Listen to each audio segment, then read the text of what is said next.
Welcome to the Timeless Investor Show. This is Arie van Gemeren, your host, real estate investor, fund manager, and student of history. Today, we're going to take a little bit of a unique approach to our show. We're going to do a special type of episode today, which is 8 years of accumulated history on my part, 550 plus units, over $150 million in real estate assets invested in, and continue to acquire new buildings. And what operators need to keep in mind as they're running real estate portfolios, managing management companies, managing the buildings directly, really thinking about how to hone our craft and be better. And I am by no means an expert at this. We're all a work in progress. If any of my listeners have ideas, feedback, areas of improvement, even on the things that I'm offering and suggesting here, I would love to hear from you. And we're going to tie each lesson in this episode back to a historic character that we have already studied in this show, because every single person we've studied has real estate application, has business application, has investing application. And actually, one of the core premises of the Timeless Investor Show is that all investors of all stripes and all characters building empires, building businesses, doing great things have lessons to teach us, things we can learn from their stories. For example, last week we covered Henry Flagler and basically the building of Florida.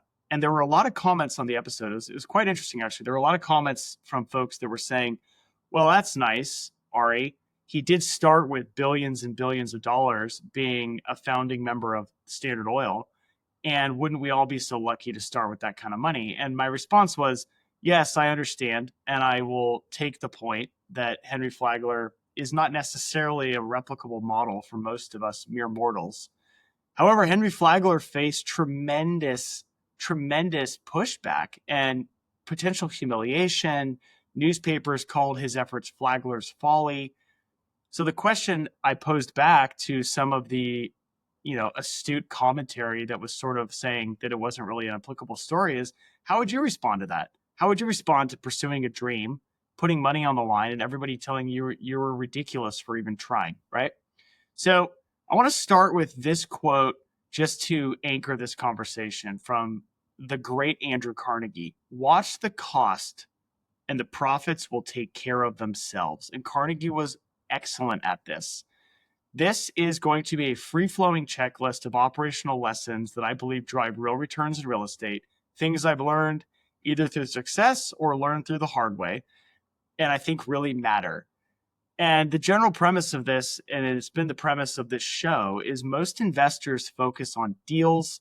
They focus on, the fun acquisitions, the big headline wins, but the winners, the real winners in this business, they focus on operations, and those operations help them to survive difficult times and to come out on top. So without further ado, let's get launched. The first core philosophy is to get into the weeds. And the premise of this is why I stopped talking to middle management across all of our properties and started really focusing on having relations with frontline people, calling leasing agents directly, calling attorneys directly, understanding the evictions processes, understanding all of the pieces that make your business run. And our historic callback for this section is my personal favorite, Basil II, the Bulgar Slayer. He did not manage his empire from Constantinople's throne room. He spent 49 years in the field, personally commanding campaigns. He understood every detail of his military machine. He understood every detail of his economy. He left Constantinople richer, safer, and more powerful than it had been in centuries. So the key points on this are: go directly to the source, understand what is happening. For example, if you're running a real estate investment company, one quick anecdote is review guest cards. Understand the way your leasing agents are interacting directly with the your frontline client, your people that are looking to pay you money to live in your property. Understand that process. Better yet, in my humble opinion, do leasing tours. Get in the weeds, understand what people are saying, understand the flow of the process. There is no way to learn and to get in the weeds on understanding your business than to do the day to day and really get it. So, for example, this leasing card kind of inquiries and whatnot, one of the things we uncovered through that process was communication that I didn't think was going to be conducive to getting residents in the door. It's like the difference between offering a 30-minute window one day a week when you can meet with a resident versus saying, when works for you? When can I get you into the building, right? Be in the weeds. Understand the X's and O's of your business, whatever your business is, by the way. We talk about real estate on this show, but it's a business application. Be in the weeds. There's a lot of pressure in this world right now to scale, think big, think visionary, go big. And I kind of want to push back on that point a little bit. If you don't really understand your business from a core principles basis, like get every aspect of it, how can you really do it? I started my career at a great company called Fisher Investments, which is a massive money management firm, $200+ billion in AUM. And the philosophy of the firm was always that you could not advance through the company until you had spent meaningful time in every part of the business. And I always thought it was sort of wacky at the time, like, if I want to be a research guy, why would I want to spend time in sales? Why would I want to do this? Why would I want to do that? Well, the reality is the senior managers of that company have done every role, years in every role. They understand every aspect of the business. And when you understand every aspect of the business, it really starts to pay off. Me spending time in the leasing trenches, I spend time on every property working on leasing some units every once in a while, just so I understand what residents are saying, what prospects are saying. One of the things I learned is like it makes a huge difference to respond to a inquiry to see your building in like 15 minutes, right? So one of the things that clicked for me then was, well, why don't leasing agents receive direct emails from Zillow when a lead comes in so they can quickly dial back a response? Everybody wants to put everything into an overlay software system, which breaks, and there's all these issues that come up. What if we just said, like, you need to get the emails to your phone and you need to respond really quickly when someone wants to see a unit? It makes a real difference. So, like, first off, actionable items, have direct contact with frontline employees. Understand the actual situation. If you're managing delinquencies and evictions, talk to the attorney. Don't just like leave it to the management company to manage the process. Understand all the ins and outs of how evictions work. And I talk about evictions a lot and delinquency, and it's a bigger issue in blue states, right? We invest in blue states. Understanding that process is really important because they make it much more difficult here. So you really need to understand the process, start to finish, and be a master at it. Whatever it is, right? Be a master, develop mastery, get in the weeds. That's philosophy 1. Philosophy 2, and this is a little more real estate specific, but actually I think it's really applicable to all business: tenant retention, client retention. It's the canary in the coal mine. Think about this. Turnover costs are massive. So how do you predict problems before they happen? And this is any business, right? Like losing clients is massive. How do you get ahead of it? How do you wow them? How do you provide excellent service to them? Now, we're going to talk about real estate, but again, this is applicable to everything. Marcus Aurelius wrote about paying attention to the small signs before they become big problems. How much trouble he avoids who does not look to see what his neighbors say or do. In real estate, I think work order response times are your early warning system. They tell you who's about to leave before they even know it themselves. Work orders, when residents have problems, it's something they expect, right? They pay good money to live in your building. They expect service, right? So like investigate work orders, right? Something to my chagrin, I haven't always done in this business, but how many work orders are you receiving? What kind of work orders are you receiving? How quickly are the maintenance personnel getting back to them? If you're managing the property yourself, it's huge, right? Like we've just taken on some management of some of our buildings, and I make it a goal to try to solve the work order the day I receive it, right? Now, the other day we had someone's hot water went out, and I communicated with the resident like right away. I was like, hey, I understand the water's out. I'm going to get you a plumber as fast as possible. And I can't get one today because it was like 3 p.m. I was like, will it be okay for them to come tomorrow at 8 a.m.? Yes. And I said, I can order an emergency plumbing service today, but can this wait till tomorrow? Yes, it can wait till tomorrow. And I was not in state. I was out of state at the time. And then it was like, the plumber calls me. There's another concern. I call the electrician in. I get someone out there. I get them on the spot, and we solved it. It was expensive, right? And there's some learnings from that too that I'll talk about later. But the end point is at the end of the thing, the resident messaged me and said, "Thank you so much for dealing with this so quickly. It was really nice. Like they got hot water back in like including sleep time, maybe 10 hours, right? Like, you know, does it make a huge difference? Yeah, it makes a difference. Like if I let her sit without hot water for 5 days, first of all, I can't. But second of all, like there's like all these little things start to percolate. Like if you're not taking care of your residents and getting in the weeds on it, like be in the system, understand what's happening, understand the things that go into tenant retention, right? Another thing I think is really important about tenant retention, it's really important to keep mindful of, and I try to do this in all of my communication with our residents, anybody I work with, right, is just like a high level of transparency. Like if someone's been overcharged, we'll credit you back. We will show you the work and we'll show you how to do it right. If a resident is dissatisfied about something, hear them out, have a conversation. Yes, of course, there's a lot of people out there that just want to be angry and they want to be difficult with you. But like resident satisfaction is like such an important and integral part of this business. So integral. And like think about the cost every time a resident leaves you. Think about the cost for your business every time you lose a client. How can you get ahead of these things? How can you start to get signals and understand what's happening on the front lines? So some things I've been working on, tracking work order completion times, trying to get better feedback from residents via Google reviews or different kind of reviews, maybe monthly resident satisfaction spot checks, like check in with residents, know your residents, right? I mean, again, sort of to my chagrin, again, like we've been in this business for years, and for a long time I didn't want to talk to residents. Like I wanted to be focused on the big stuff, the high level, but like the residents are your clients. Like you should talk to them, you should know them. Yeah, it's a little awkward to be the owner and be, I'm the owner, and they're like, oh, you're the one that, I had a conversation the other day at one of our properties where we had to fill the pool, and she said to me like, could have just killed whoever filled that pool. And I didn't tell her I was the owner, but I was like, yeah, there was a lot of reasons why we had to fill the pool. Like it was a little more complicated than just like we wanted to get rid of a pool.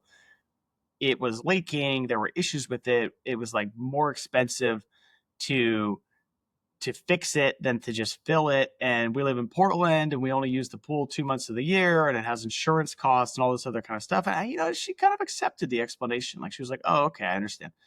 And in that same conversation, she mentioned that her husband had a really bad fall. And I was talking to her and I said, hey, like I can put a ramp here for you, and so you can get his wheelchair in and out of your unit quickly.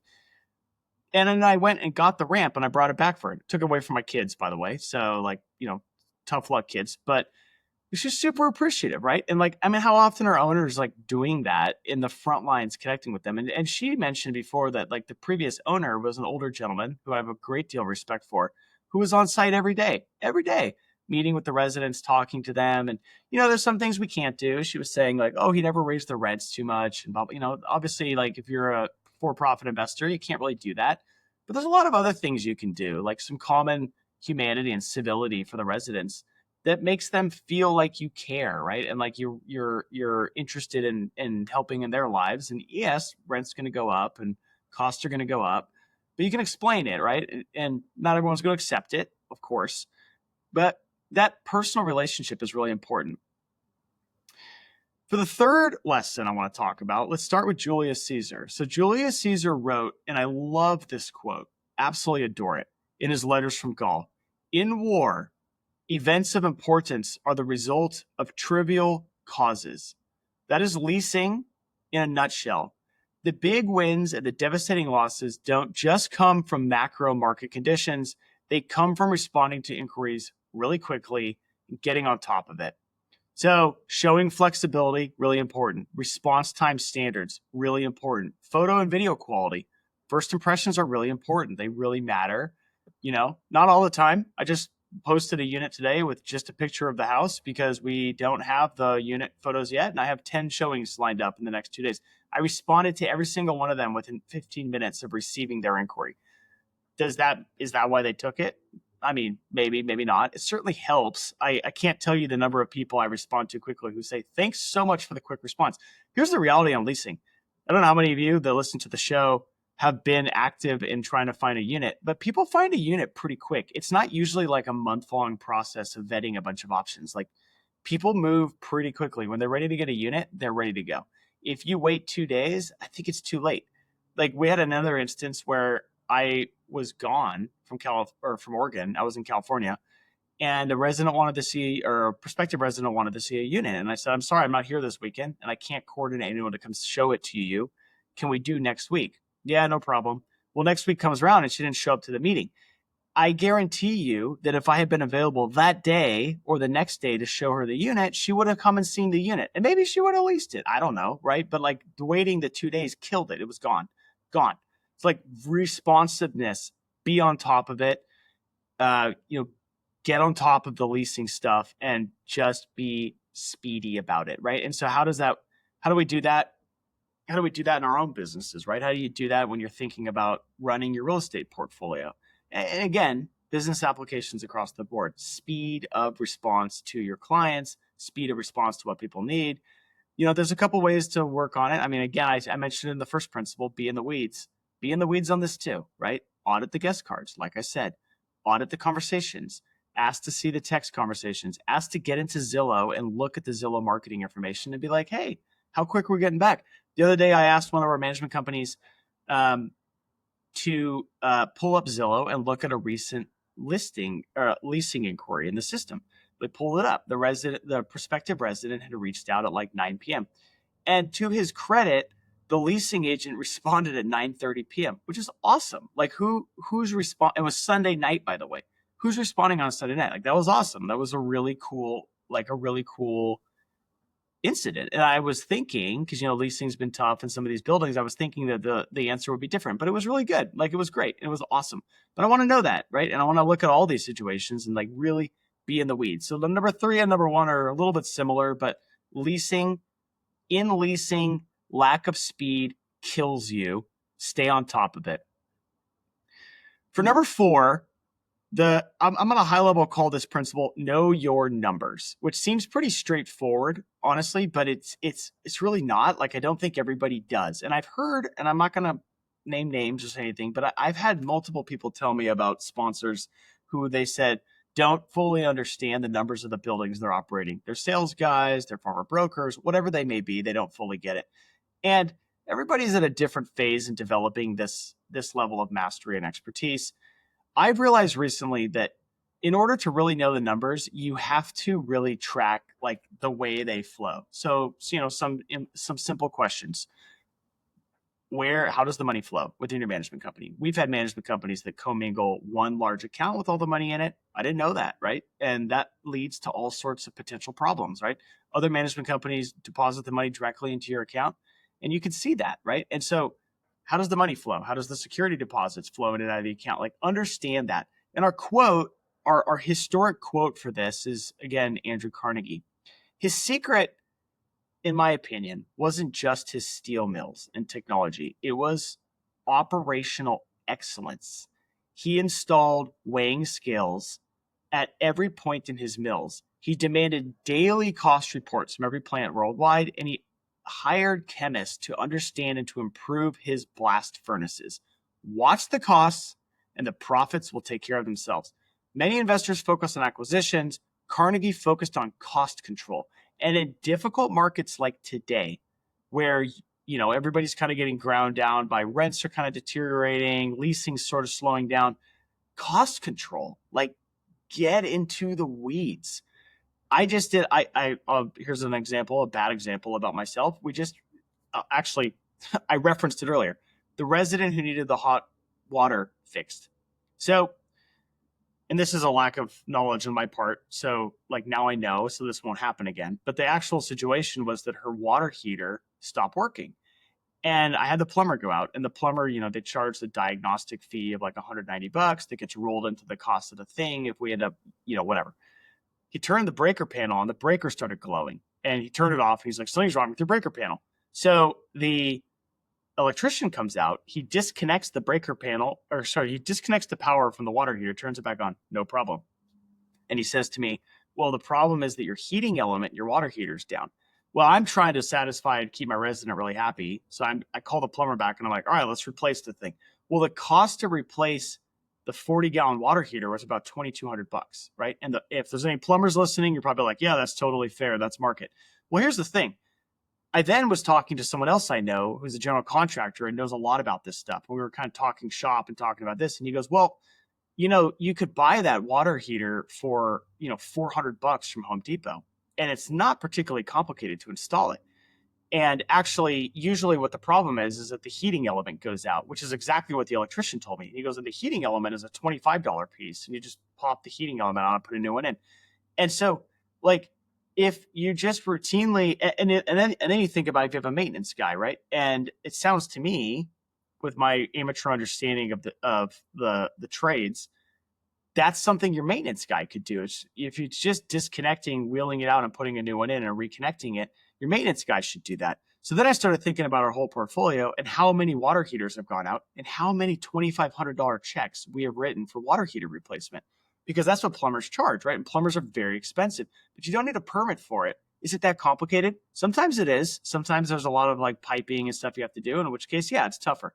But like, understand the cost inputs. Like, can you shave cost off by buying the water heater yourself? My contractor friend said to me, every time you replace one of these things, you should buy two, and you should start storing up extra materials so you have all this stuff on hand. So the next time it happens, I'll be like, I have a 40-gallon water heater. I bought it. All I want is your labor charge. I'll give you the water heater.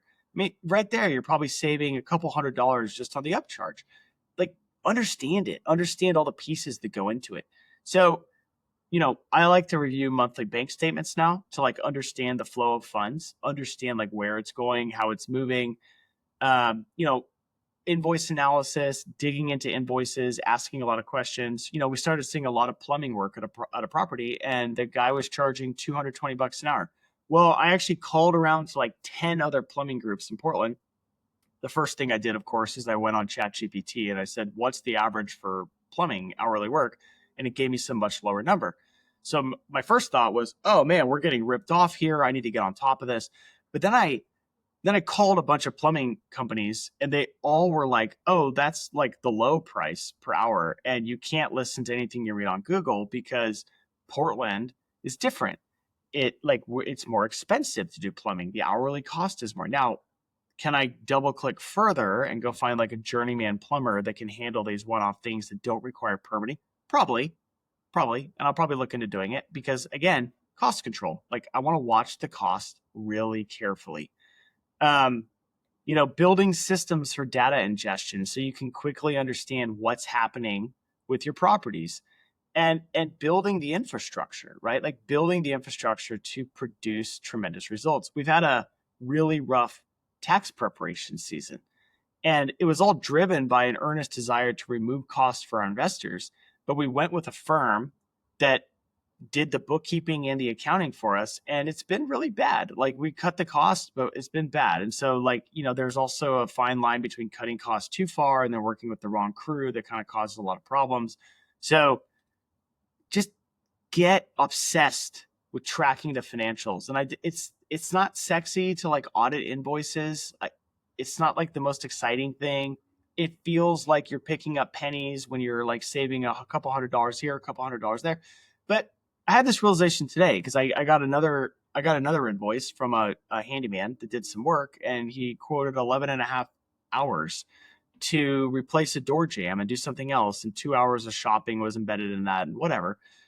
And, I pushed back on it, and I'm sure he's going to come back and say it was valid for X, Y, and Z reason. But at the end of the day, you want to set the precedent that you're watching, right? Like, I'm watching the invoices. I'm watching your hours. I will question things that don't make sense. It sets the right tone. It sets the tone and saves you a lot of money later when you deal with it. Now, next, I want to talk about the infrastructure mindset, systems over deals. And we're going to go back to my main man, Basil II again.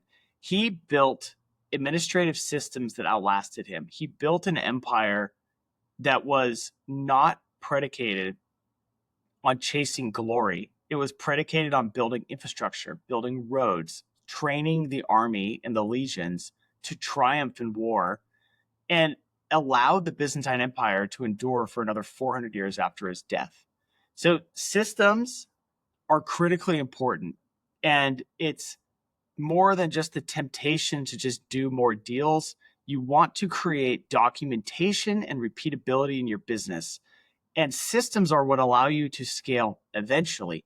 But building systems is not particularly fun, right? Like it's not like the sexy fun stuff. Everybody likes to write offers on deals, and I've said this many times, so I'll silence myself on this topic. But building your foundation, building your systems, your management processes, if you have employees, building standard operating procedure books on how quickly we respond to leasing inquiries, how quickly we respond to work order requests, how quickly we input information into our accounting system. I mean, think about that as an example.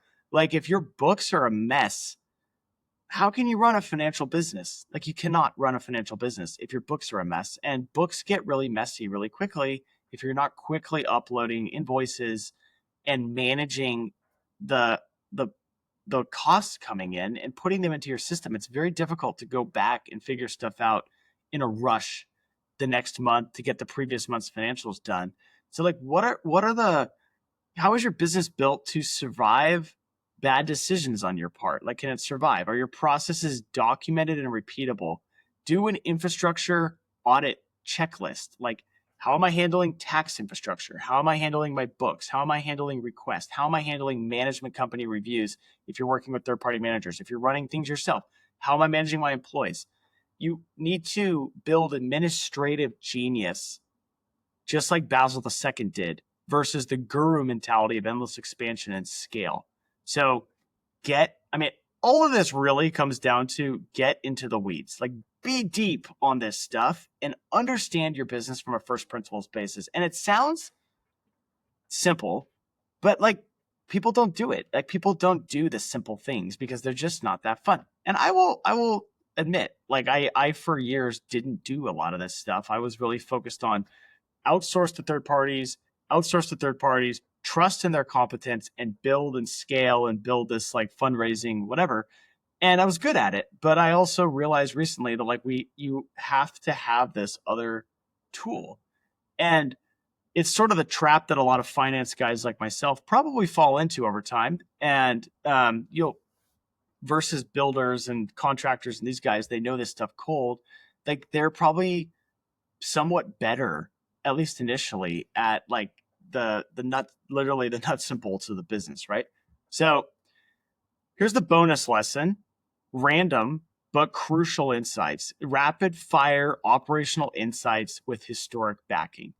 Property management oversight: trust but verify everything, like Marcus Aurelius wrote. How much trouble he avoids who does not look to see what others say, but what they do. Market knowledge: drive every neighborhood, know every comp. Marcus Crassus, who we've covered in a previous episode, understood Roman real estate market block by block. You should know the same. Communication cadence: weekly, not monthly check-ins. Caesar's daily dispatches from Gaul happened because he was reporting back to the Roman public, and he kept a regular and consistent cadence, right? Versus just reporting quarterly. Get information out when it's needed, but more importantly, check in with the people that are reporting to you more often than not. Don't let them, flounder in isolation for a long time. Emergency preparedness. What happens when things go wrong? The Medici family survived assassinations because they had contingency plans and because they had an international empire that they were able to fall back on. Technology tools: what actually works versus what's flashy. Choose tools like Basil chose weapons for effectiveness, not ego. I will never forget looking at a management company's software system. There was this super fancy, flashy thing that we, the building owners, paid a lot of money for. And the Zillow link wasn't working. It's like, what's the point of an expensive tool that doesn't solve the core problem of leasing units, right? Insurance management: understanding your real risks. This is another area where I think a lot of operators are a little bit short. Like, how many of us really review our insurance contract to understand how it works, what we're actually paying for, what risks are mitigated? I will never forget getting an insurance policy for a building from a broker and one of our biggest investors pulling up the company database and being like, they're covering $22 million of earthquake damage and their entire float is $100 million. I was flabbergasted. I was like, oh yeah, there ended up being a good answer for it. By the way, they had a reinsurance through like Swiss Re, so they were fine. But like, I never thought about that, and it was a really interesting insight and like way to scrutinize and think about operational risk in a much deeper level. And lastly, legal relationships. Have the right professionals on speed dial. Have your team dialed, especially for managing resident issues and anything else that could possibly come up. So the key takeaways: operations compound. Small improvements across your portfolio can and do create massive returns over time, just like Carnegie's cost controls. Get granular. The details everyone ignores are where you win in this business, just like Caesar's attention to trivial causes.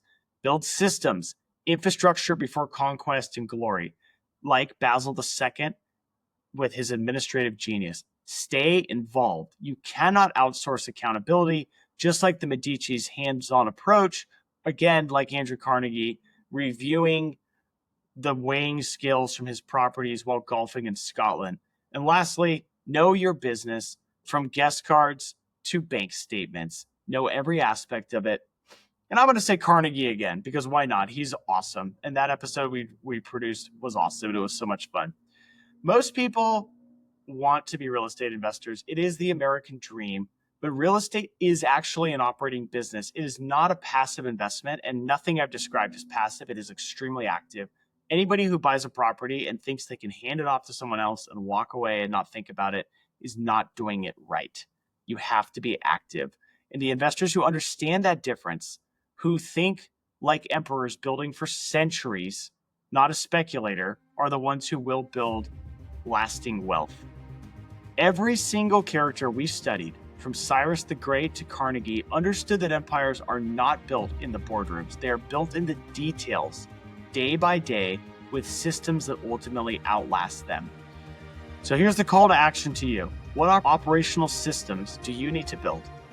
Where are you avoiding the weeds in your business? And what metrics should you be tracking that you are not? Thank you again for joining me today for this unique and different episode of the Timeless Investor Show. I greatly appreciate everybody being here. If you have not yet left a review for the show, please do so. It helps us to grow. I know there's a lot more of you downloading than reviews we've actually received. So thank you. I very much appreciate your time. And I will leave you with think well, act wisely, build something timeless with systems and principles. Thank you.